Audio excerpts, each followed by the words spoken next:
Butterfly.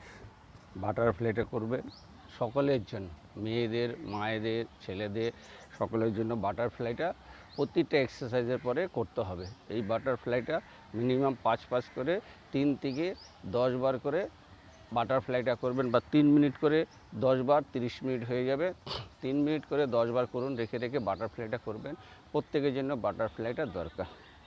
এই আসনটি করবেন যাদের স্রাব পরিষ্কার হয় না, মায়েদের, বোনেদের, তারা এই আসনটি ধরবেন, দুটো পাকে এরকম রেখে এরকমভাবে টেনে 10 মিনিট করবেন। প্রথমে 1 মিনিট, তারপরে 2 মিনিট, তারপরে 3 মিনিট, তারপরে 4 মিনিট, এইভাবে বাড়াতে বাড়াতে 10 মিনিট করে এই আসনটা প্রতিদিন করবেন। সকালে বিকালে, সকালে বিকালে প্রতিদিন এই আসনটা করবেন। তাহলে আপনার উপকারটা আপনি বুঝতে পারবেন।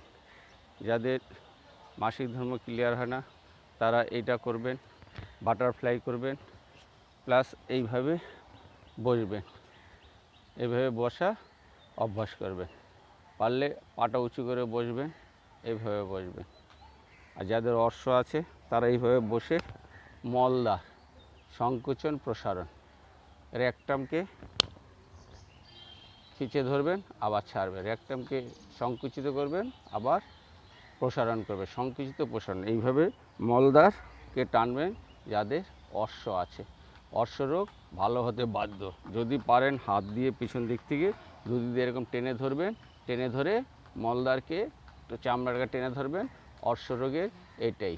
কপালভাতি করবেন, অনুলোম বিলোম করবেন, আর কি করবেন, এইভাবে বসে আপনি অর্শরোগের জন্য কন্টিনিউ 200 বার করে রেকটামকে মানে মলদ্বারকে টানবেন, ছাড়বেন, অর্থাৎ সম্প্রসারণ এবং সংকোচন প্রসারণ, সংকোচন প্রসারণ, সংকোচন প্রসারণ, সংকোচন প্রসারণ, এইভাবে 100, 200 ডেলি 200 বার করে সকালে, 200 বার করে বিকালে, এবং এটা খালি পেটে করার চেষ্টা করবেন। তাহলে আপনার যে রেকটামে অর্শের মতো একটা গুটলি বেরিয়েছে সেটা ক্লিয়ার হয়ে যাবে, আস্তে আস্তে বসে যাবে।